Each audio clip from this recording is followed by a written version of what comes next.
years of writing their own reality, you might forgive Republicans for their reaction to a reality they no longer control, the passage of an actual health care reform bill. Our third story tonight, the Republican Party's message: Americans are so outraged with President Obama, who they like, that they will punish Democrats next year the way they did last week, when they elected only Democrats to the only 2 national seats up for grabs. The Republicans calling Saturday's health care vote a watershed moment that will lead to Democratic losses, presumably the same way the Democrats were tossed out of power in 1994 after they passed Medicare in 1965. Congressman Mike Pence, chairman of the Republican caucus, explained yesterday that while Democrats actually won the 2 congressional races with health care reform explicitly on the line in both congressional districts, it was the statewide races that the Republicans won that revealed the national mood. I think the message from last night is that the Democrats didn't get the message in August or last Tuesday. I think from this past summer, we saw the American people express overwhelming opposition to a government takeover of health care.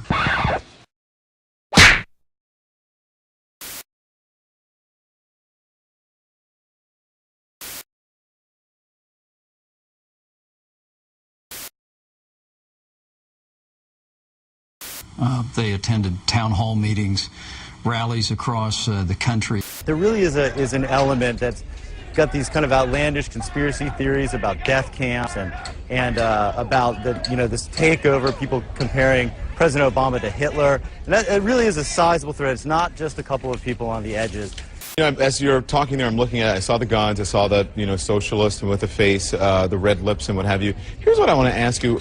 At the Tea Parties or these rallies that you have been going to, do you ever see any people there who are explaining what's actually in the bill to the people at the rallies? A little bit, more with sort of talking points. But what you hear from the stage is a lot different than what you hear in the crowd.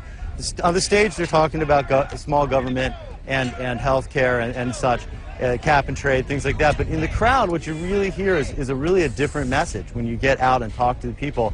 It's a much sort of darker thing where they really feel that the country's going in the wrong way. In a really Explain to me, serious what do you mean by much more darker thing? Talk to me about that. Well, I mean, one of the things that we heard over and over again is that it's sort of the death panels thing taken to several degrees past that, where the president's going to set up these death camps where they're going to do forced sterilization, and that the government is taking over the internet to stifle, speech, and that there's going to be forced vaccinations. These are not things after 30-some Tea Parties. This is not 1 or 2 people. This was people that we heard over and over and over and over again.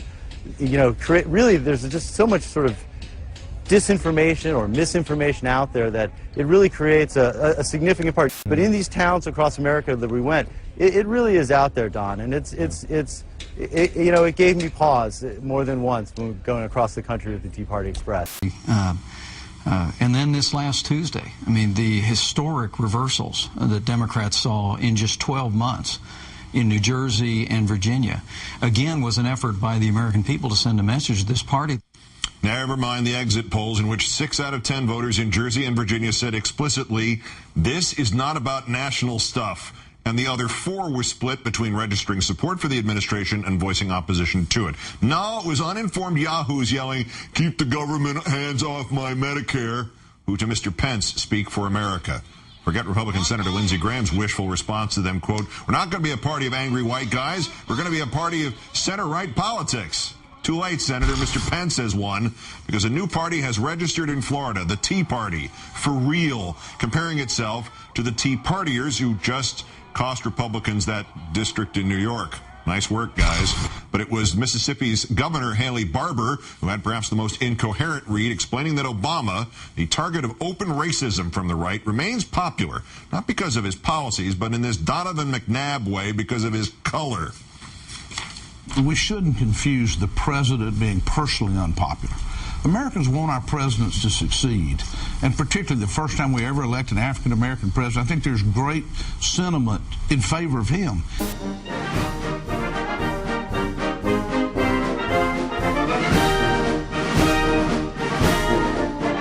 It's his policies that are unpopular. I really don't want to be a guinea pig for the experiment they have with the population control. Let's turn now to MSNBC political analyst Richard Wolff, senior strategist at Public Strategies, author of Renegade, The Making of a President, that one in particular. Thanks for being with us, Richard. Thank you, Keith. Do they, is it A, think that the teabag crowd speaks for America, or is it B, that they're desperately trying to convince the teabag crowd that they do speak for America? I really don't want to be a guinea pig for the experiment they have with the population control. Well, what they're trying to do, forget the delusions of grandeur here for a minute, what they're trying to do is face up to the reality that nobody feels enthusiastic about the Republican Party, that people don't even want to tell pollsters they're Republicans, that nobody feels enthusiastic about the Republican Party, that people don't even want to tell pollsters they're Republicans. Are we rolling tape on that? There you go. You got a brush? Yes. Just a one-finger victory salute. So what you have here is an effort to sort of capitalize on the only energy there is on the right, this independent movement, people who are waving the tea bags, and appropriate that for themselves. He's going after our kids to try to indoctrinate them into a national defense army. It's just not going to work. This is not a group of people who are going to fall in line. Otherwise, they would be calling themselves Republicans. So never mind what they think about, you know, their real popularity. They know the only energy and momentum lies with this unruly teabagging group. So let's pretend for a moment that Mr. Pence knows that gubernatorial races are not referenda on Congress, especially when the exit polls are as blunt as they were. And we can pretend that Mr. Barber knows that members of his party hate the president for being a black Democrat, no matter what outsider status they try to use as a euphemism. What is the point, then, of again creating their own reality about 2010? Is this the individual Republican politicians trying to preserve their jobs in the face of this enthusiasm, as you described it, coming only from this one ultra-right wing of their party? Well, I don't know how much respect we need to show for Governor Barber's comments. Yeah. I mean, it's crass and it's stupid and it's simplistic and it reveals a lot. But what they're really trying to do here, it's not about 2010. It's about now. They are trying to erode the authority of the president, to stop him in his tracks right now, to say this guy has no authority. You don't have to respect him. There's no downside to opposing him. And to reframe the landscape right now, because they know that over the next several months, the president has the chance to really establish a framework to go into the 2010 midterms. If they can stop him now and say he doesn't represent change, he's not done anything, as well as obviously being a radical socialist Nazi, you know, if they can do both of those, then they tie Democrats up in knots. If, however, the White House, the Democrats go into 2010 with a record of change, with a record of accomplishment, it's a very different proposition. But is this not ultimately what we long ago used to hear described as false feedback? I mean, don't you eventually have to break it to people that they are not the majority? I mean, you know, when Lindsey Graham confronted his own town hall and he asked the people there rhetorically how many senators there were, and only a few people even answered 100, and then he asked them how many of them are Republicans, and even fewer could answer 40. There's a reality check that does come into play eventually one way or the other, doesn't it?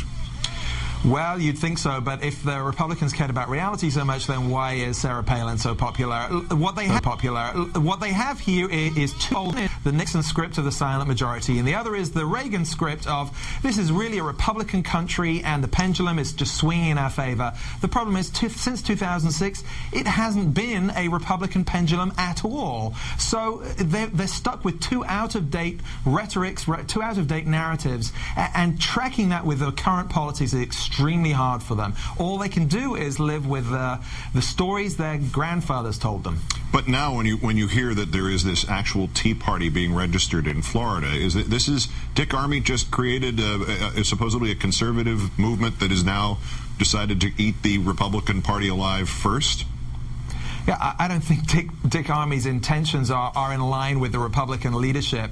I've said for some time this is headed for a third-party grouping, and ideologically they are much more interested in being pure and true to whatever they think their ideals are than getting elected. That, for the Republicans, is really dangerous, never mind what they think about health care. And the irony is they'll wind up with the same percentage of votes that the Socialist Party used to get in the 1930s. Richard Wolff of MSNBC, Public Strategies, author of Renegade, as always. Thank you, Richard. Thank you, Keith.